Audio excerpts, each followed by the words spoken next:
La democracia se construye respetando la voluntad popular. Con su voto, el pueblo elige el camino para construir su futuro.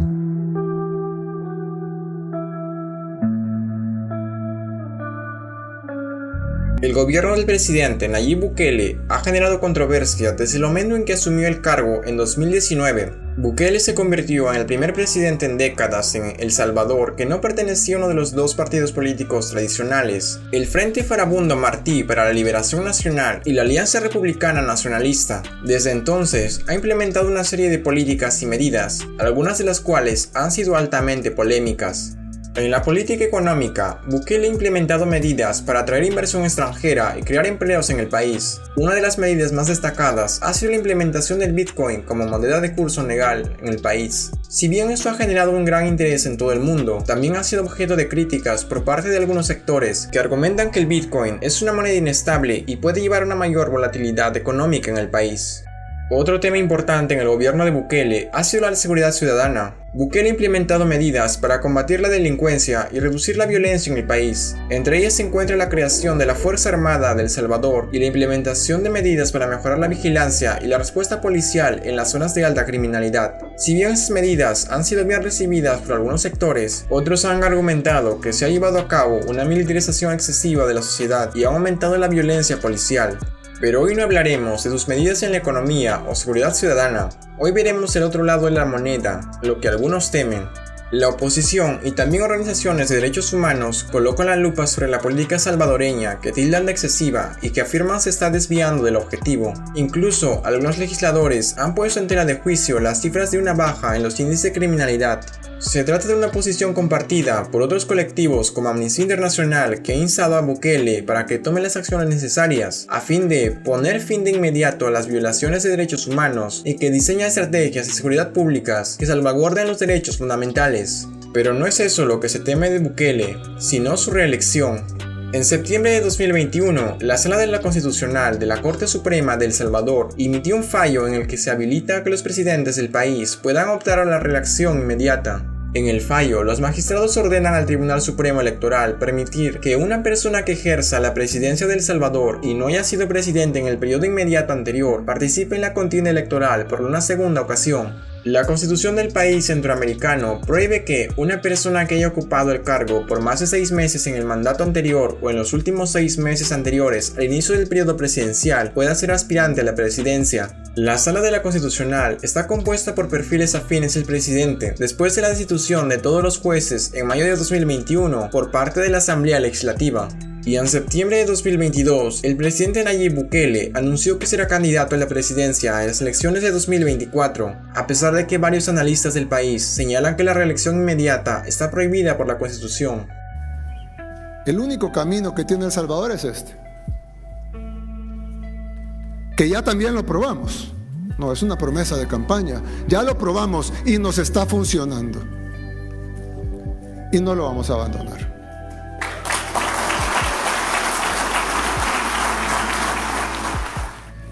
Es por eso que luego de conversarlo con mi esposa Gabriela y con mi familia, anuncio al pueblo salvadoreño que he decidido correr como candidato a la presidencia de la República.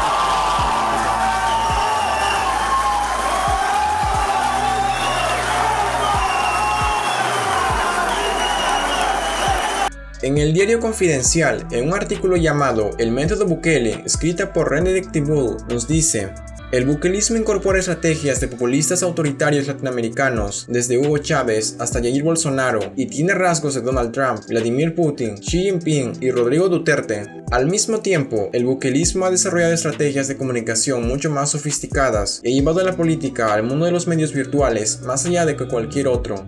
Allí la tropa de Nayib Believers son alimentados con mensajes finamente pulidos que describen un Bukele genial, juvenil, moderno, humorístico y relajado que atrae a una población joven. De estos, muchos tienen un pie en Estados Unidos y otro en El Salvador. Cuando se pregunta cómo logró concretar sus objetivos, nos dice: En primer lugar, se ha centralizado el poder. Bukele ha tomado el control tanto de la Asamblea Nacional como del Poder Judicial, rompiendo las reglas y asegurando un mayor apoyo en las elecciones parciales. Ni ministros ni alcaldes del partido Nuevas Ideas de Bukele pueden tener diálogo directo con empresarios u otros actores políticos. Todo depende de él y sus 3 hermanos. Se ignoran los presupuestos y se aprueban cada vez más leyes que otorgan al presidente el control directo sobre los gastos, y se ignoran las convenciones internacionales y los derechos humanos. De esta manera, el presidente se ha asegurado una libertad de acción casi total. En segundo lugar, cualquiera que desafíe el poder de Bukele corre el riesgo de ser blanco de campañas de desprestigio que lleva a cabo un ejército de asesores de comunicación y troles. Se ha monopolizado el poder y, en lugar de contratar a empresarios de El Salvador, ha contratado a mercenarios políticos venezolanos. En 2024, Bukele buscará una reelección, a pesar de que está prohibido por la Constitución y más del 90% de los salvadoreños dice que votarán por él. En tercer lugar, cualquier organización social puede ser atacada. Las ONG son denominadas a menudo por el gobierno como fachadas para la intervención extranjera. Estas medidas no son nuevas, pero lo que hace especial al bukelismo es el cuarto elemento, la gestión basada en el monitoreo de la opinión. A pesar de todo, los seguidores de Bukele podrían decir que ningún gobierno está a salvo de polémicas, pero en diciembre de 2022, el Departamento del Tesoro de Estados Unidos informó que sancionó a los 2 funcionarios cercanos al presidente de El Salvador, Nayib Bukele, por considerar que están involucrados en posibles actos de corrupción y violaciones a derechos humanos. Se trata del ministro de Trabajo, Rolando Castro, y el secretario jurídico de la presidencia, Conan Castro. A Rolando Castro, el Departamento del Tesoro de Estados Unidos lo sanciona por apropiación indebida de fondos públicos para su propio beneficio, por la manipulación de sindicatos con fines políticos personales y a favor del gobierno de Bukele, según se explica en un comunicado de la Oficina de Control de Activos Extranjeros. En el caso de Conan Castro, secretario jurídico de la presidencia, las autoridades estadounidenses lo señalan por obstaculizar las investigaciones sobre posibles malos manejos de fondos públicos utilizados por el gobierno para atender la emergencia por el COVID-19. Eso explica noticias como las siguientes: el oscuro gabinete de seguridad de Nayib Bukele, plagado de denuncias de corrupción, tortura y lavado de dinero. La transparencia de la administración pública es otra deuda de Bukele con el país. Su despacho declara inexistente la información sobre sus viajes y los de su esposa, Gabriela Rodríguez, desde que ostentan el ejecutivo. La data con las salidas oficiales, los costos, financiamiento y resultados de las misiones donde la pareja presidencial ha participado es nula. Nadie sabe quiénes conforman las comitivas que los acompañan, ni cuántos fondos públicos se destinan para la compra de boletos aéreos o viáticos. En el portal de transparencia de la presidencia no hay reportes, cuando el artículo 10 de la Ley de Acceso a la Información establece que las instituciones públicas deben divulgar los gastos de los viajes de los funcionarios de manera obligatoria y oficiosa. A él le tocaba ir a todas mis presentaciones de ballet. Él dice que le encantan, pero yo sé leer su lenguaje corporal, creo que se muere del sueño.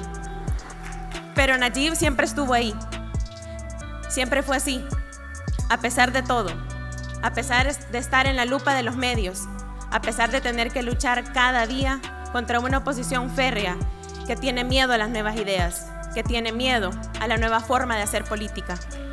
Recuerdo cuando le ofrecieron la candidatura para alcalde de San Salvador, lo consultó con muchas personas, con su familia, con sus asesores, con su gente de confianza, con don Armando, a quien extrañamos tanto, con mi familia y conmigo. Cuando hablábamos de si Nayib debía tomar o no el reto que implicaba la alcaldía más importante del país, concluimos que la oportunidad de cambiar la vida de tanta gente era algo que no podíamos dejar pasar. Recuerdo que me dijo: no puedo hacerlo solo, si acepto esto, necesito tu apoyo, necesito que trabajemos como lo que somos, un equipo. La forma más sencilla de entender cómo Bukele logró modificar las reglas de juego democrático es volver a los cimientos sobre los que se ha construido su poder, eliminando los espacios de contrapeso o de control a su gestión. Bukele ha buscado una concentración absoluta del poder y controlar el poder judicial.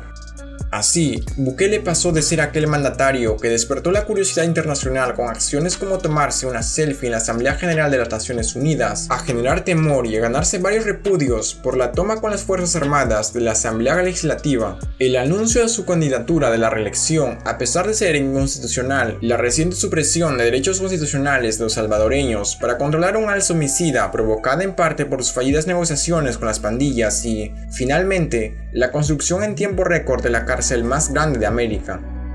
En el país que pasó a ostentar la tasa de encarcelamiento más alta del mundo, este centro penitenciario es el orgullo y una obra de sentido común para el presidente Bukele. Lejos del mandatario que prometió programas de reinserción, el actual Bukele promete que las personas condenadas por pertenecer a una pandilla no volverán a ver la luz del sol.